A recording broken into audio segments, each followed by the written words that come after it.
Good people, and thank you for joining us for Keeping It Real with James Valliant and me, Robert Nasir, and we are keeping it real. But this week we're switching track, and we're switching track for a very good reason. See the American flag there on the cover of this fine book. Well, a little bit different on the cover of The Ominous Parallels by Leonard Peikoff, because James Valliant has us looking forward to next week. We're celebrating Independence Day in the United States, what some people call July 4th, but I never want to forget. Well, what is that? Barbecues? What is that? The kickoff summer? Yeah, and that's all good, but why? Yes, Independence Day. James, thank you for, these are going to be great conversation topics today. How are you doing on this fine Wednesday? I'm doing quite well, sir. I really am. I understand the weather here in Southern California is a lot better than where you are, so I imagine I'm more comfortable as well. It is, I'm sure.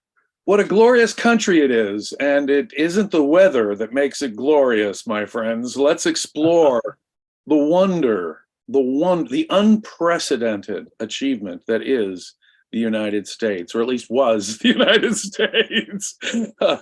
This is our last talk before Independence Day, the day that a revolutionary day in human history. And I just wanted to take a chance to take Leonard Peikoff's incredible wisdom. There's a chapter in his first book, The Ominous Parallels, called The Nation of the Enlightenment. And if anyone ever hasn't read that book, if anyone's unfamiliar with The Ominous Parallels, I urge them to do so.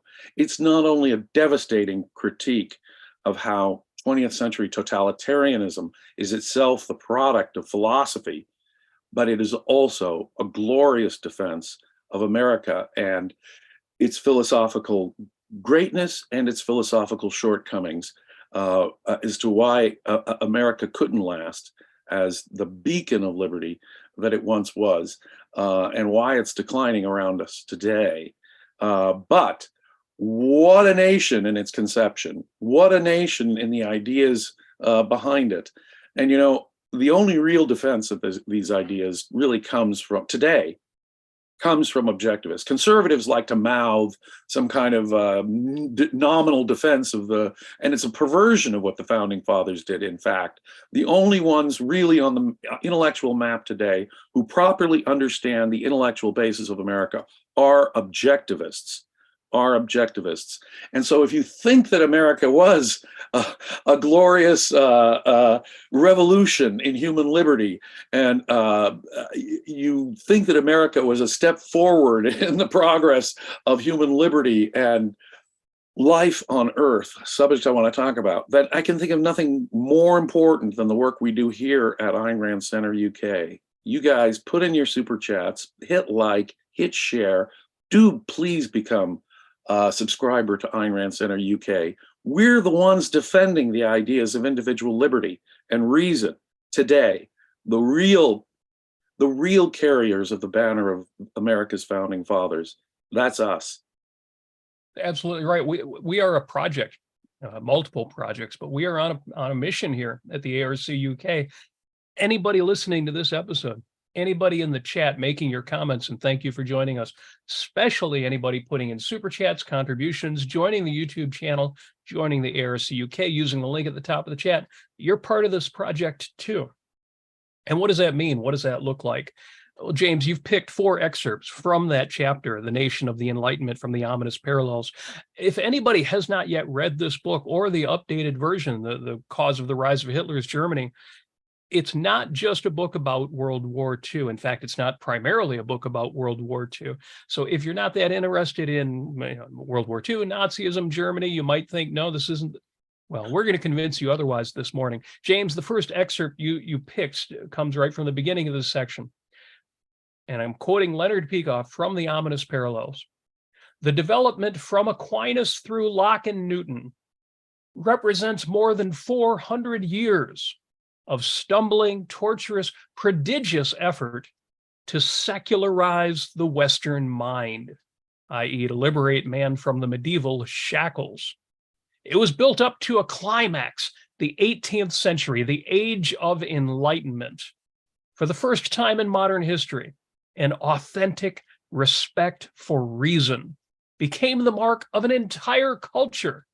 The trend that had been implicit in the centuries-long crusade of a handful of innovators now swept across the West explicitly, reaching and inspiring educated men in every field. Reason, for so long the wave of the future had become the animating force of the present. The desperate battle, it seemed, at the time, had finally been won. Science had won. Ignorance, superstition, and faith, i.e. religion, had lost. The promise of earlier centuries, it seemed, had now been fulfilled. The philosophers and scientists had delivered on that promise, and men were intoxicated not merely by a program and a potential, but by the proven power and actual achievements of man's mind. Unquote Leonard Peikoff in The Ominous Parallels. Wow. Yeah. First of all, the breathtaking integration that represents of philosophy and history, and the erudition that is, my friends, the tip of an iceberg, a research iceberg that goes many meters down below the sea in its depth. What a profound summary of Western history. For so many centuries, classical civilization had fallen utterly to the hands of mystic authoritarians. We call this period the Dark Ages.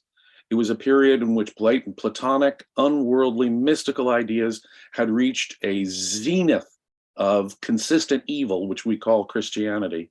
And it is that doctrine, that Neoplatonic doctrine of hostility towards life on earth, a focus on some supernatural dimension that plunged Western Europe and all of Europe in time into an age in which this world didn't matter, ambition and success didn't matter. Getting into the next world was what it was all about. Obeying the authority structures set up by this Christian structure was what it was all about. In the 1200s, often called the Magnificent Century, Aristotle finally became legal for Christians to read and study. The secularizing impact of the father of Western science finally was introduced into the intellectual bloodstream, if you will, of the West. And Thomas Aquinas, Aristotle said it was this world, it was observation that must be the basis of knowledge. It is logical analysis alone of that observation that can yield conceptual knowledge. And the restoration of that idea came in paradoxically in several forms. For example, Aquinas's arguments for the existence of God was actually a way of smuggling in Aristotelian logic. Part of his arguments for God were based on observation and Aristotelian logic. And that was getting the camel's nose under the tent, if you will. And it caused, if you will, the achievements of the 12th century, of the 1200s, the 13th century, were the beginning of the end. And from that moment forward, the rise of humanism and the Renaissance and a love of this world and a love of observation and a change in art and a change in science, becoming observational science, leading to the experimental method, the revolution in science. We call it the Renaissance, and then we call it the Age of Reason.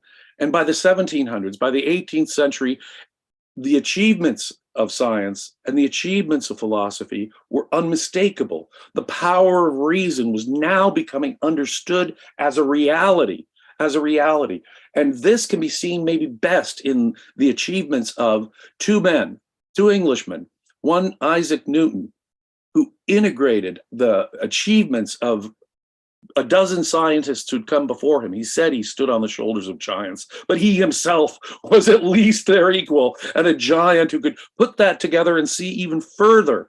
And the power of the human mind to understand the physical world in which we lived took an exalted step with the observational science, the master integration in physics that Isaac Newton represents. Similarly, in politics, Aristotelian philosophy. There was a philosopher named John Locke. He had philosophical mistakes, all kinds of philosophical mistakes, but he was the most Aristotelian of all the philosophers of the era. He said all knowledge begins and arises out of sense perception.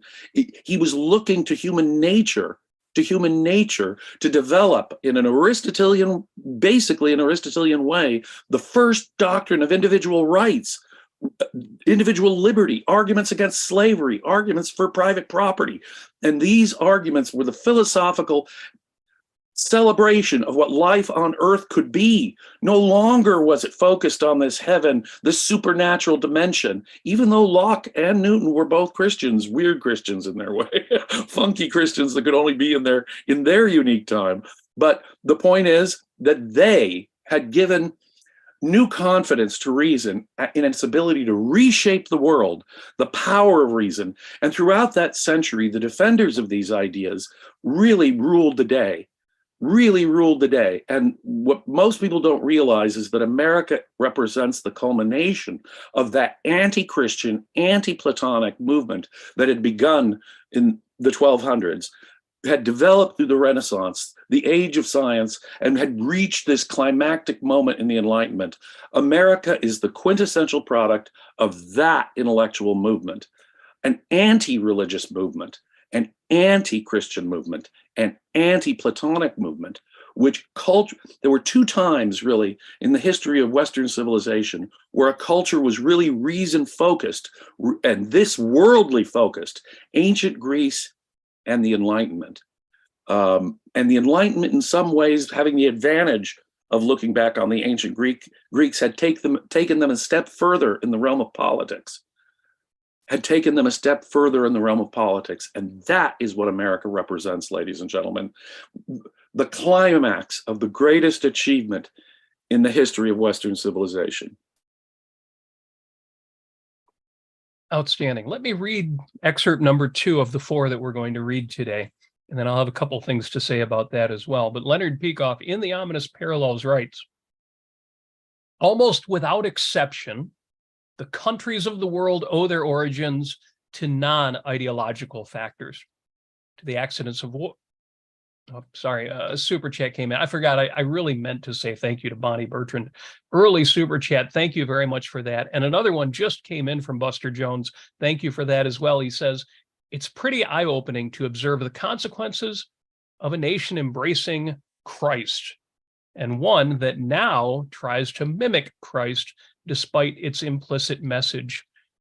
I appreciate that comment, but I'm going to have a few things to say about that. James, I suspect you will too. Let me get back to that second excerpt, but I wanted to, Jeff Bannister's in with a super chat as well. Thank you for that, Jeff. I really want to call out the folks who are contributing, especially this week, a week when we may not have as many programs. Next week, we may not have as much going on because of OCON, and then we're going to spring right back. We've got so much going on in the ARC UK. It's really exciting. Everybody, of course, knows the daily collective is coming up next month. Other programming changes and things coming up. Your support is making things possible you don't even know. But everything that we already do as well. Sorry about that, but I really wanted to give a shout out to Jeff and Buster and Catherine.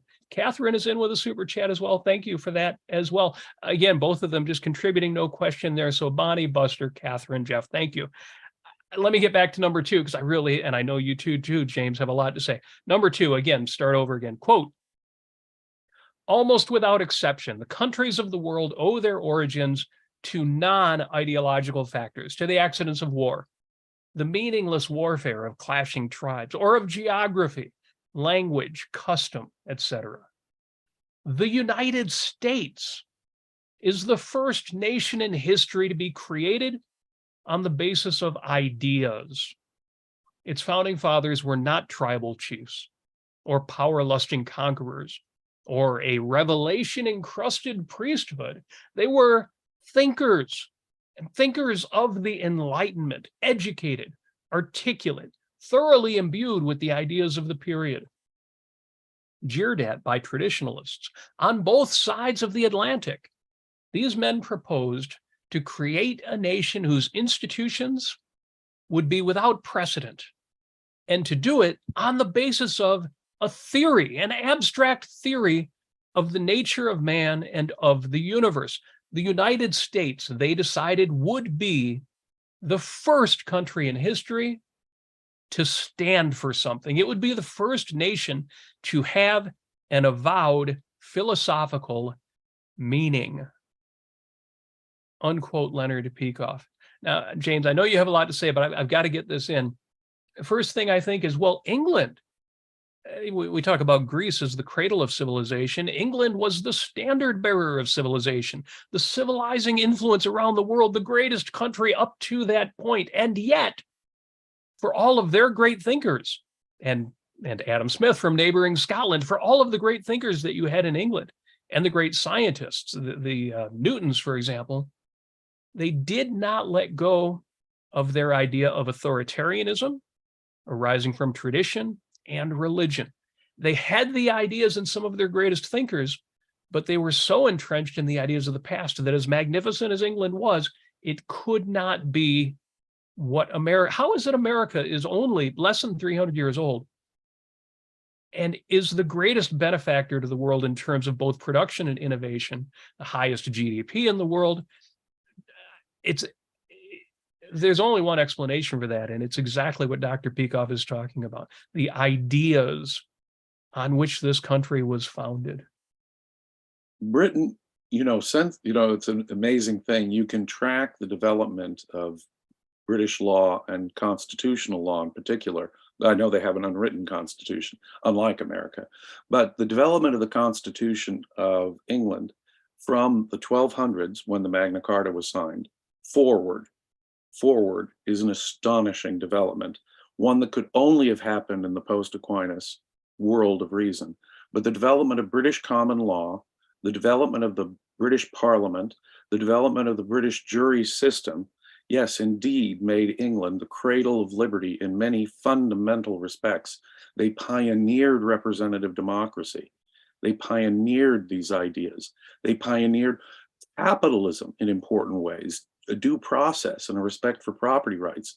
In the late 16th century, Queen Elizabeth eliminated government monopolies for industry. If you wanted to open up a business back in the 1500s, you had to get the government's permission. You had to get a special license, which was a monopoly license, which gave you the exclusive right to engage in that business in that certain area. These were monopolies, royal government-granted monopolies, which had dominated the economy of the world until that point.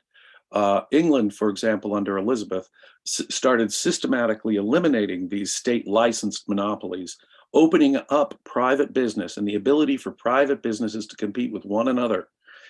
She also helped establish a system of fair and uniform justice, so that, in fact, business people could predict outcomes and could basically rely on a government that would usually protect their property rights and contracts. Over the course of the next century or two, this led to a revolution in Great Britain. Climax occurred in 1688 with the Glorious Revolution and the removal of the last Catholic Stuart king and the Bill of Rights, the English Bill of Rights, the first assertion of rights of British citizens. This was a revolution. And the justification of that was, in fact, John Locke's two treatises of government, in which he justifies individual rights more than any other single philosopher. And now, mind you, this is cutting edge philosophy for the time. I mean, if we were to transpose it into our time, it would be the cutting, now, as horrific as the cutting edge ideas of philosophy are in our time, you can imagine the nightmare opposite that our intellectuals would produce today. But take yourself in a time machine back 200 or 300 years, and you realize, no, it's a whole different culture. The cutting edge philosophical ideas are all about individual liberty, all about the rights of man, all about constraining government, which they now understood to be the source of the violation of these rights, the source of tyranny, these absolute monarchs, this institution of slavery. And it was these cutting edge ideas. And even in the realm of political science itself, the idea of separation of powers by a Frenchman by the name of Montesquieu. How do we limit government power? Well, we can constrain government by separating judicial, executive, and legislative functions. These are the ideas that America's founding fathers implemented in practice. the cutting edge intellectual ideas of the most secular thinkers of the time, some of the most brilliant minds of the Enlightenment, were being incorporated intentionally in a scientifically created government for the first time in human history.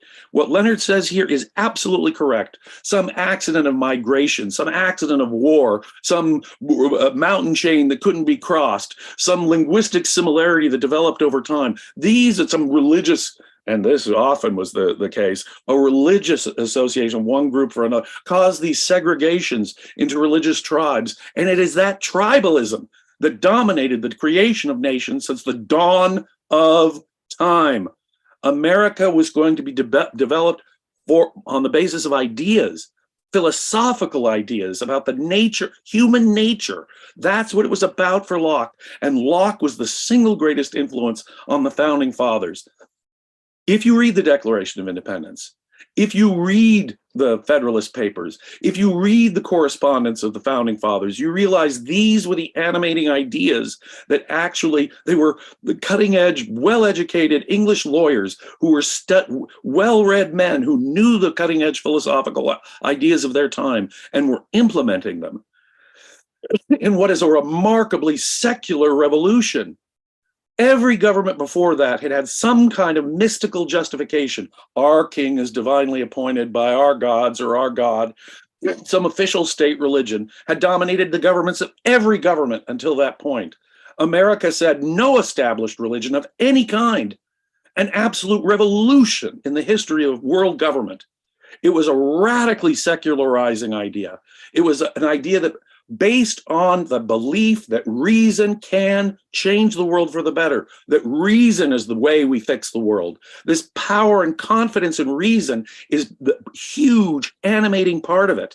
And that cannot be understated. The confidence in reason, the power of reason that the age of science and the Enlightenment had given these people, what Newton and Locke had done in terms of giving them the confidence to boldly enact in reality these cutting edge ideas. That's what America is all about. Outstanding. I'm watching the chat and we've got some folks who came in early, or excuse me, came in late, but I've got to give a shout out to unsigned 32-bit individualist, because that's somebody we know personally here in Michigan, and Apollo Zeus is also in the chat. And the reason I mention our good friend in Michigan is because as we have this conversation, I think about the exhibits you can find around the country. Sometimes it feels like there's not as much respect for the country, for the founding as there was. I want to give a huge shout out to the folks at the Henry Ford Museum of American Innovation in Greenfield Village. There's an exhibit there called And Liberty and Justice for All, where you can actually look at not just the founding documents, but some of the work that was done, some of the edits, some of the strife we could have been saved if the provisions against slavery had been included instead of being edited out. So much good content out there. If you're anywhere near Independence Hall, if you're in Pennsylvania, if you're around the country, you can find these exhibits. And it's heartening to think about. As I travel, I see that there is this respect. And it's not just from the right, from conservatives. In fact, I want to go to the third excerpt here. And we're going to make a point that's a little bit bold, but absolutely has to be said. Leonard Peikoff writes in The Ominous Parallels, it has been said, mostly by illiterates and conservatives. Full stop there. I have to pause. I can never read that line without giggling aloud. You know, I read this aloud last night just to make sure I wouldn't stumble over any phrases. And, I found myself in my head, just sticking in that quip, but I repeat myself. But let me start from the beginning.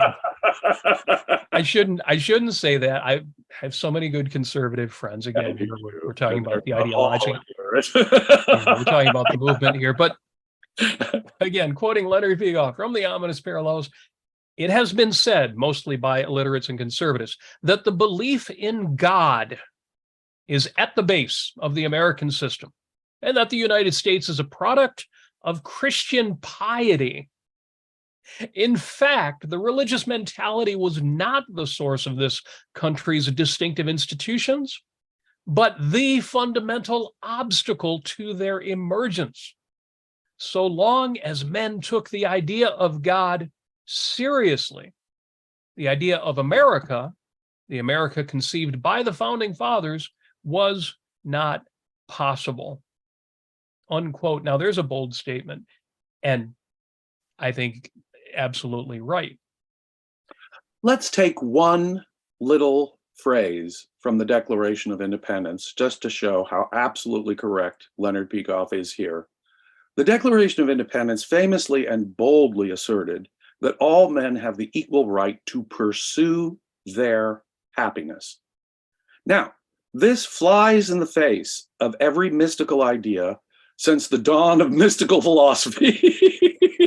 Plato, for example, let's go back to the ancient world. And Plato, compared to later Christians, was an earthly hedonist. But let's go back to Plato. He said, no.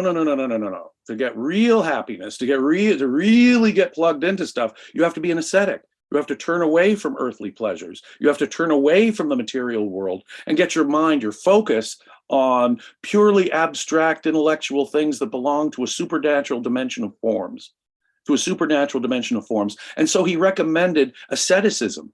He recommended deprivation of the body. He recommended that you not pursue earthly physical pleasures. And that's built into sort of his mystical worldview. He did not, now all those Greeks were comparatively egoists compared to what's going to happen. But notice here, this very idea of a supernatural dimension disses life on earth here.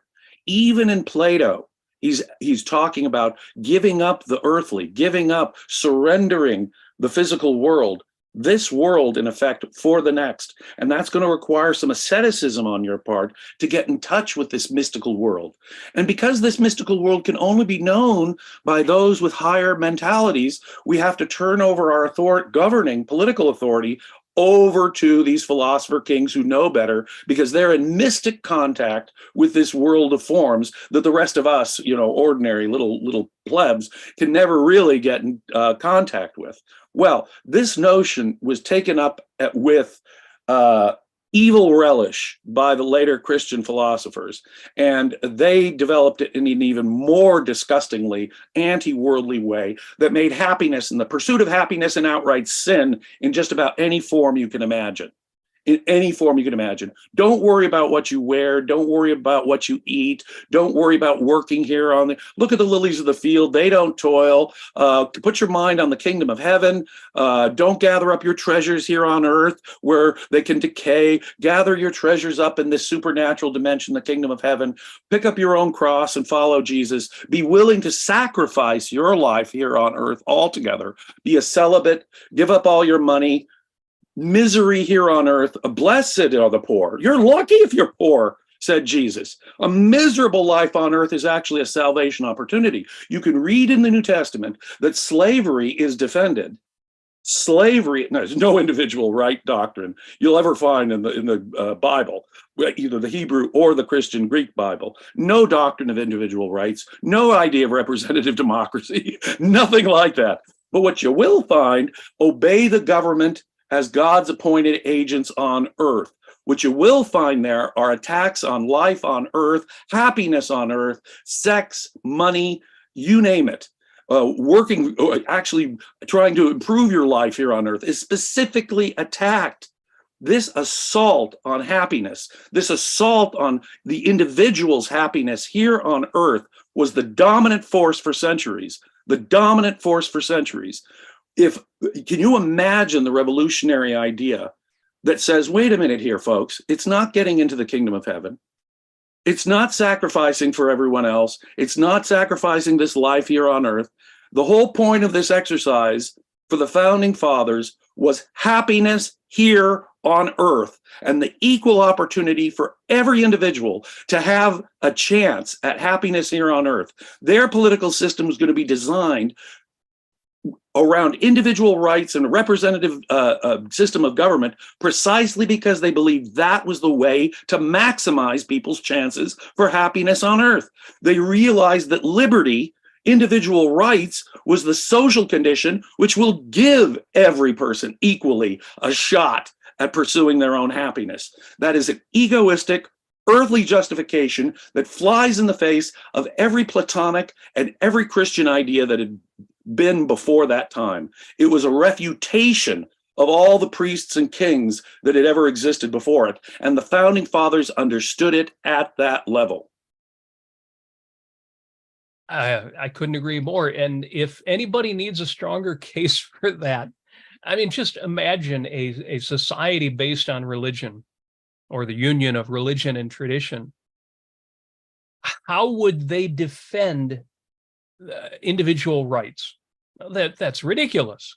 How would they defend life, liberty, and the pursuit of happiness? Obviously, that just doesn't fit. That's completely new. Even the idea of the consent of the governed, considered in a religious context. Now, I'm stealing chapter titles. I'm actually stealing chapter titles from this book, which I think we can heartily recommend, from Brad Thompson, C. Bradley Thompson, America's Revolutionary Mind, A Moral History of the American Revolution and the Declaration that defined it. I don't think you can find better research all compiled into one edition than this outstanding book. If you don't have it already, it belongs on your bookshelf and it needs to be read.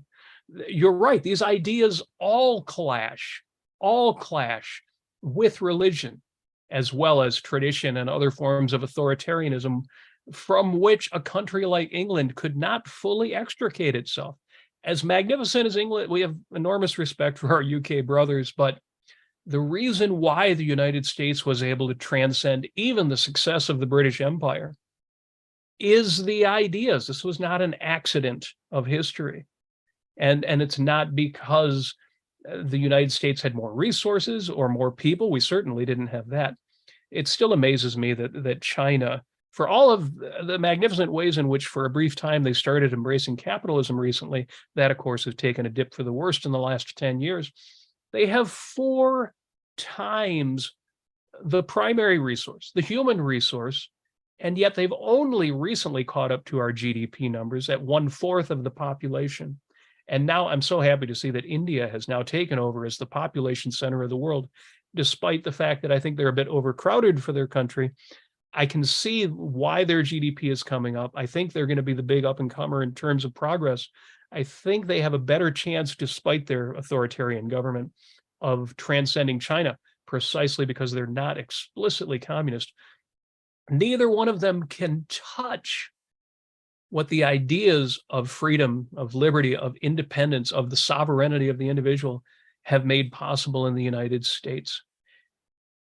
Well, the reality that it became, that America became, this idea that every individual has the right to pursue his or her own happiness, had an astonishing effect. It led to a nation of open material selfishness. That promise of selfishness was realized. Think of it. Jesus said to the rich young man, "Give away all your money to the poor." Jesus said, you can't serve 2 masters, mammon and God. Store your treasures in the kingdom of heaven. St. Paul said, "The love of money is the root of all manners of evil." And here we had a country that praised and practically hero worshipped for a time the people who could make individual fortunes. The pursuit of material wealth, the pursuit of material comfort, it was a revolution. America, it was going to be the land that produced washing machines, microwave ovens, smartphones. And you think about it, nothing could be more anti-Christian. Nothing could be more anti-Platonic. Nothing could be more anti-Kantian, and we'll get to that in a sec. But the point is that what America had released was a love of this earth, a belief that happiness here on earth was possible. Make the most. You can improve your life here on earth, make your life better. And that idea that everyone had a right to do that created more well-being, created more material prosperity than had ever been seen in the history of mankind. The actual consequences of a worship of life on earth, this de-emphasizing of the focus on the supernatural altogether, was the most glorious part of not only the theoretical beginning of America, but its initial practical revolution. all the wonderful, glorious things that America has been in the last 200 years have basically been the direct product of a this worldly, pro-reason, pro-egoism idea that implicitly undergirded all of America. And it is for America's material prosperity. It's for that selfishness that it's generally ridiculed and attacked across the world, whether it's the Catholic Church or our Marxist friends. Call them friends very generously, yes. It's amazing to look at the reality. Just look at the Freedom Index. And the United States on the Economic Freedom Index isn't even the #1 country in the world, but see how that index matches up to the productiveness and the prosperity and other well-being numbers. And then you're right, our Marxist friends come along and say, yeah, America, you're the opposite of the ideal. Yeah, well, tell me how that's working out for you. Speaking of the respect for private property and especially money, I want to give a shout out to Apollo Zeus, who is in with a super chat for a couple of pounds. Very much appreciated. Thank you for that. And just monitoring the chat. Bonnie says YouTube's cutting out on her. Might be an issue on your end. Looks pretty good from here, although I can't monitor the audio at the same time. And we do have a super chat with a question. And James, you'll know the answer to this better than I will, because I don't. I only know it in pattern. Catherine is in with a super chat. Thank you for that. And she asks, why do we have "in God we trust" on our money? Now, the only thing I know is it wasn't always there. And it was a surprisingly modern addition. You would think, well, it would go back to old traditions. No, some fools brought that back. James, what do you know about that? Well, the whole thing is basically, alas, well, the Founding Fathers, one of the great secularizing things that they did is in the First Amendment to the Bill of Rights, it begins with the following statement: no establishment of religion.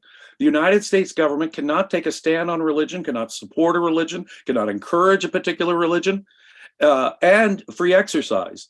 So the idea was a radically secularizing idea. Men, whether they were Federalists like John Adams or Anti-Federalists like Thomas Jefferson, were of the belief that America was distinctly not a Christian nation. Distinctly not a Christian nation. Now, American democracy has unfortunately had to yield to the growth of mysticism over the last 200 years. And we can get to that when we discuss Kant and the counter-Enlightenment revolution that America has had to endure for over 200 years now and fight back the primordial forces of neo-mysticism that this German philosopher named Immanuel Kant unleashed on the intellectual life of Western civilization. And in the process of that, he unleashed a neo-mysticism. And that, of course, has resulted in ever-increasing mystical ideas within the American population. For example, let's go through some of these things. The first Pledge of Allegiance to America's flag had no "under God" in it. The first Pledge of Allegiance was developed after the Civil War because of Lincoln's notion of unity. One nation, indivisible was the idea, and it was a loyalty oath developed in effect during a civil war. But even that didn't have the notion of God in it. There's no mention of God in the American Constitution. Not one. Not one. So the idea that God was somehow part of the founding is antithetical to this. No. It was only in the 20th century when religious constituencies began to really gain momentum that this even got on the map, most particularly in the 1950s. For example, the Pledge of Allegiance added "under God." Why? Because it was those evil atheistic communists we were fighting during the Cold War, and American conservatives wanted to get that in. The original motto of the United States, getting to "in God we trust," came from the Roman Republic, the pagan pre-Christian Roman Republic. E pluribus unum, in Latin, from one many, or from many one. Excuse me, got that almost backwards.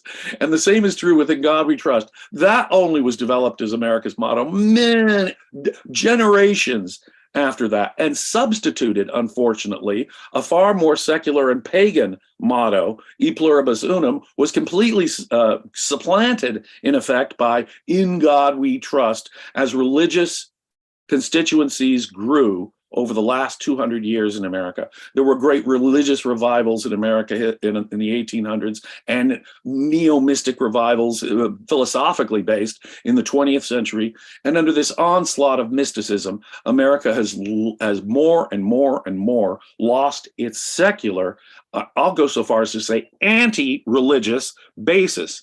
And our conservative friends have never grasped this point.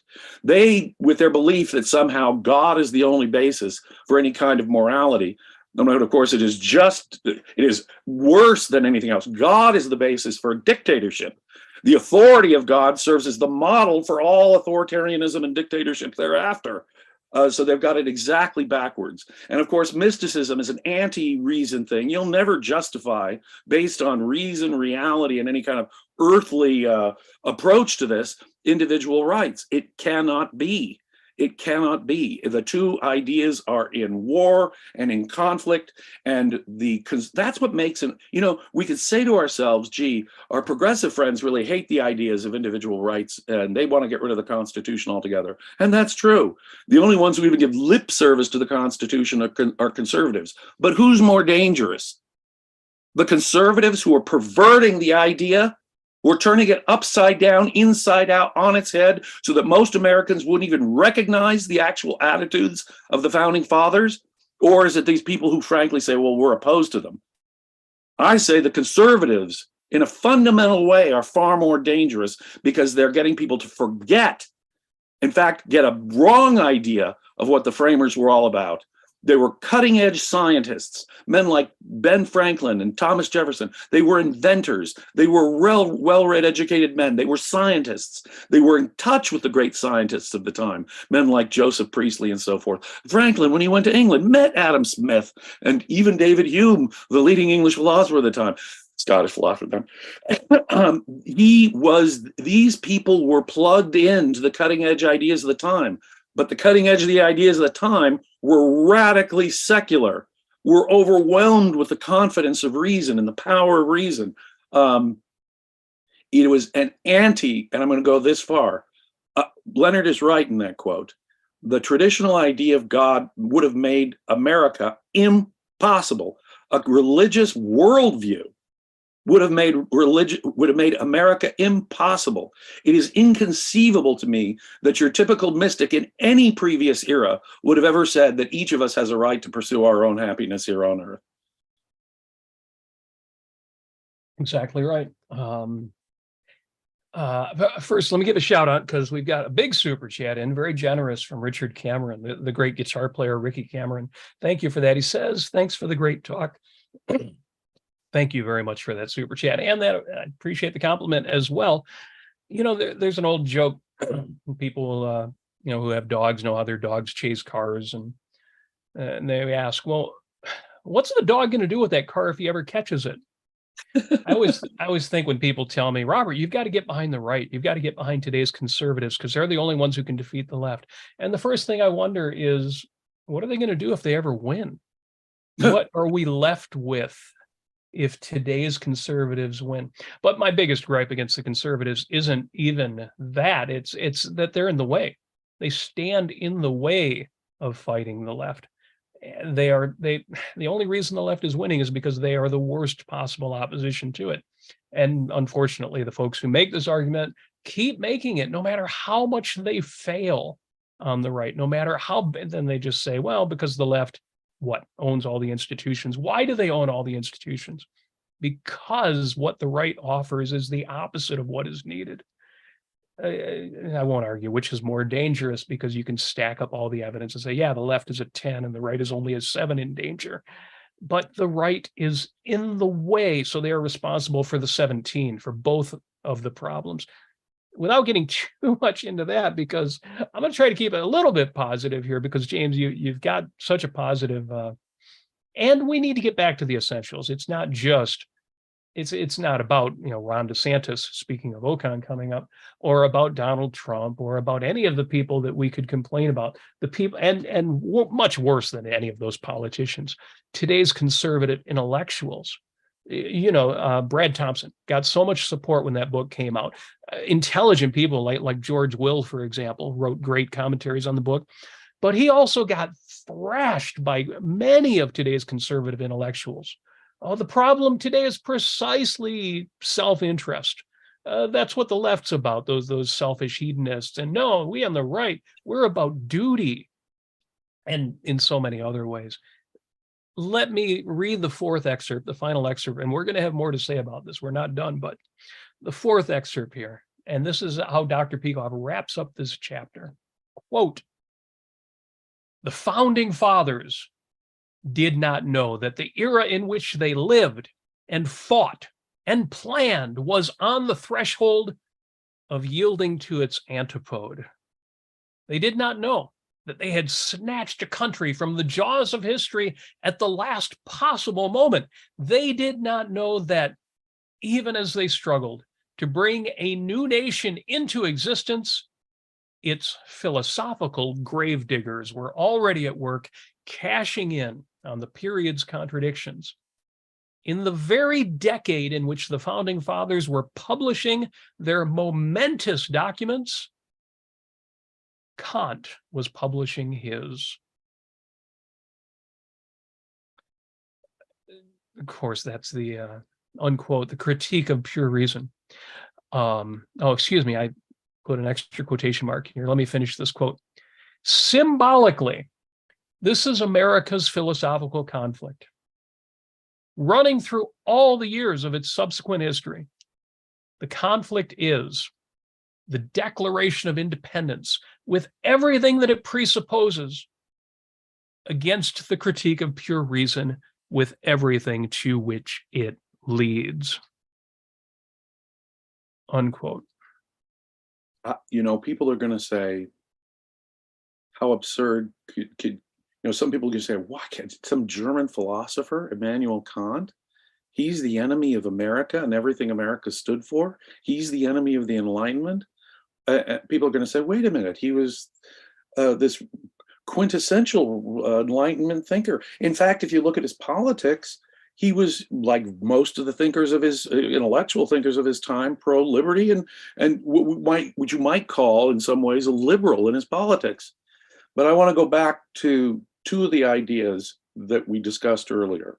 Yes. One was the confidence in the power of reason.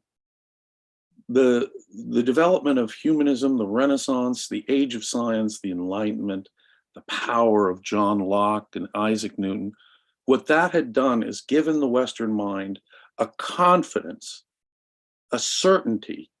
Reason is our way of knowing, and reason can know. Look at all the things that we're discovering in science and philosophy, and look at all what we're discovering. Economics was coming into being. We mentioned Adam Smith. Reason was sweeping the day, and the power of reason was understood. And it was that confidence in reason, in nature, you see, and in our rational capacity that Thomas Jefferson, fix reason firmly in her seat and call her to her tribunal every fact, every opinion, including the existence of God. Thomas Jefferson he was a scholar, he had a Greek translation of the New Testament. He cut out all the miracles because he didn't believe any of that mystic nonsense. That was the author of the Declaration of Independence. It's this confidence in reason that Kant destroyed. You can't know reality. Reason is just an illusion. In the field of epistemology, he did more than anyone to undermine this confidence in reason that so characterized the Enlightenment. The very confidence that made America possible, this confidence in reason, Immanuel Kant, more than anyone, destroyed that, the single most important premise that made America possible. Now let's go to ethics. This pursuit of happiness thing that I talked about. Well, that was the exact opposite of Kant's ethics. Kant said that consequences have nothing to do with ethics. You have to do your duty based on some abstract reasoning about some categorical imperative. And whatever the consequences in this world, whatever the consequences to your happiness, you have to do your duty. Ethics is not about getting happiness here on earth, my friends. It was a defense in that sense of the religious worldview, of a religious approach to ethics. And so Kant destroys the very concepts behind the Declaration of Independence like no other philosopher in history. He set off a philosophical revolution that would result in Hegel and his defense of horrific government. Yeah, so the liberal politics was all just really a front. When you really buy into this German philosophy, what it's going to result in is Hegel, and it's going to result in Marx, and it's going to finally result in Nazism. No, to undermine the idea that happiness on earth is what ethics is all about, life here on earth, or to undermine our confidence in reason and the power of reason to reshape the world. Those are the important philosophical premises that made America and all of its success and all of the material and spiritual joy that America has made possible over the last 250 years is predicated on the ideas of the Enlightenment, and most fundamentally opposed to the ideas that Immanuel Kant in basic philosophy put forth. Immanuel Kant is the one, as Peikoff argues elsewhere in that book, who will lead to 20th century totalitarianism. And that, my friends, is simply the fact. Reason and egoism, individualism must underlie the philosophical basis of any kind of happiness on life on earth, any kind of justification for individual liberty. And so a lot of people will say, how does this, quiet philosopher from Königsberg, Germany, who only wrote books, how is he the guy that destroyed everything that America stood for? I would point to those two things. He undermined the West's confidence in reason. And he told us that the pursuit of your individual happiness is not what ethics is about. Quite the opposite. Has nothing to do with consequences like happiness. You just do your duty, Robert. And that, of course, is a justification for every form of dictatorship and slavery you can imagine. Yeah.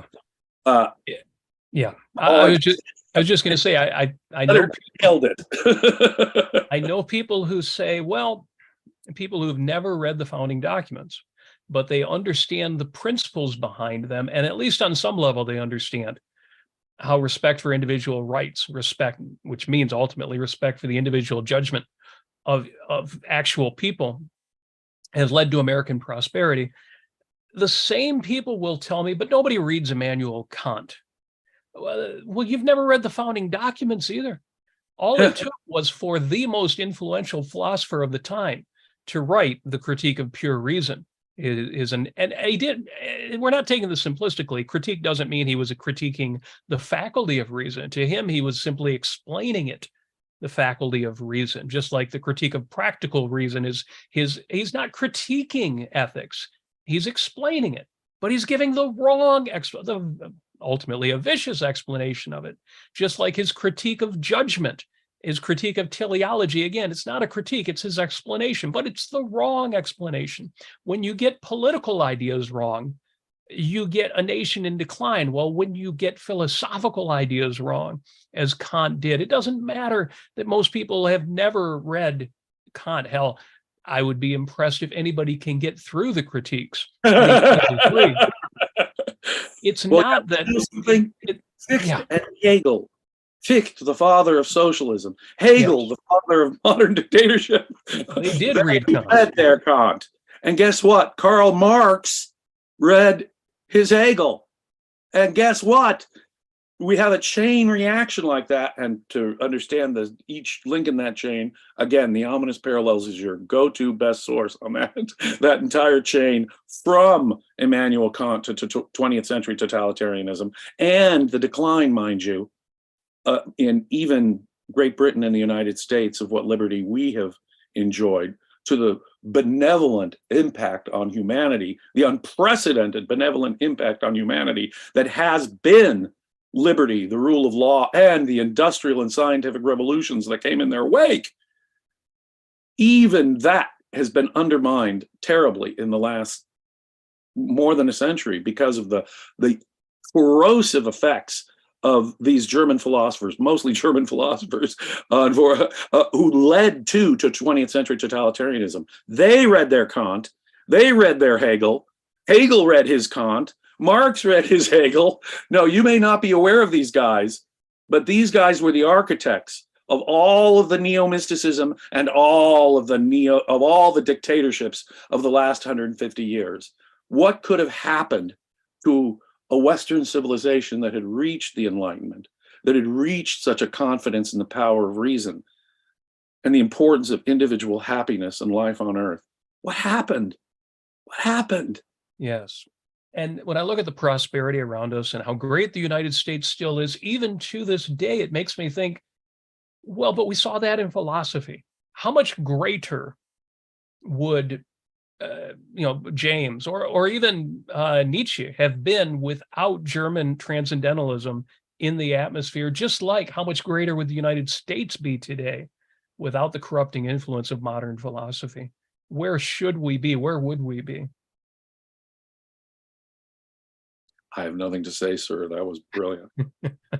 So, not to end on that sour note, but we need that. We need that explanation in order to fully respect what was made possible by America's revolutionary mind, our founding fathers, the ideas of, again, both the great British thinkers who brought us up to that point.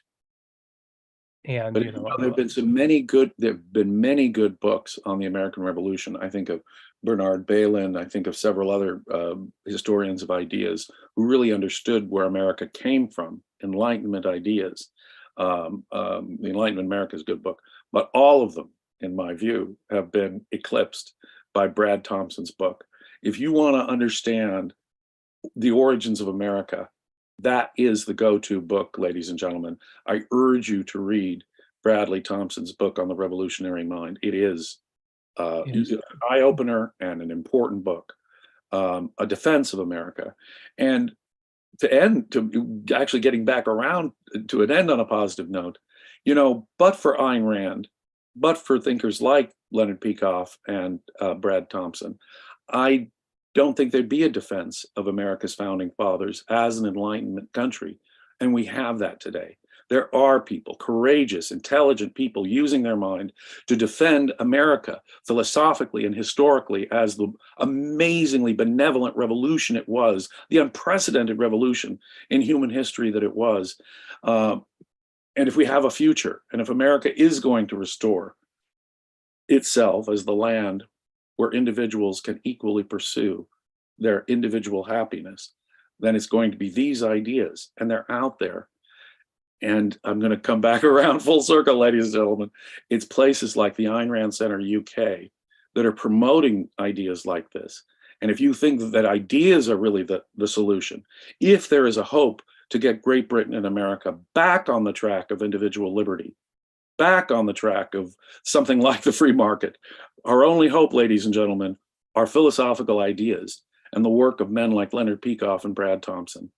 So please do contribute to the Ayn Rand Center UK. We're doing our best to create a community of like-minded students who are studying these ideas and promoting these ideas, and I can think of nothing more important. Well, in that regard, I want to give a shout out to Equal to Reality, who is in with a super chat and says, "You go, James." In fact, he said earlier in the chat that your rant, your impassioned plea there needs to be made into a video or a short of its own. I absolutely agree with that, and I'm sure that's going to happen. We have Independence Day coming up, July the 4th. A lot of us are going to be watching fireworks. Some folks will be setting off fireworks. And those fireworks are representative of the battles at the time that were going. Our American thinkers were also fighters. They knew they were right, and they were willing to fight, many of them to lay down their lives, of course, their fortunes, their sacred honor as well, for these ideas. When you see those fireworks, I hope that you get the same feeling in your chest that I do, the love of what they thought and what they did, both their thought and their action. And I think it does each of us honor to understand that and to experience it, to have the value significance of it. Wes Stewart is in with a super chat too. Thank you very much for that, Wes. Very generous at $10. Thank you. We appreciate the support. I'm already kind of tying it into the Independence Day holiday. Now, James, as much as I love that you've given us this topic to discuss, we have even more positivity. I don't know, positivity sounds kind of weak. We've got even more values coming up. Today on the Daily Objective, the importance of art. We've discussed aesthetics, we've discussed art, but today we're going to get it right from the expert. Linda Cordair is going to be on with Nicholas Krusek, talking about the importance of art. Now, Linda and Quent Cordair, the artist and writer, have supported the ARC UK. There's been a couple of sponsored shows recently, but here Linda is going to be on the show. That's going to be good. And that is just 1 hour away on the ARC UK. Also, I think tomorrow, there was some question with Ocon coming up. Was I going to do an episode of Life on Earth this week? I think I need to do an episode, and I think I need to call it The Boy on the Bicycle. And it'll be short and it will be positive, but I've got a few things to say, and I want to hear from y'all in the chat as well. So that's going to be good. Lots coming up in the ARC UK.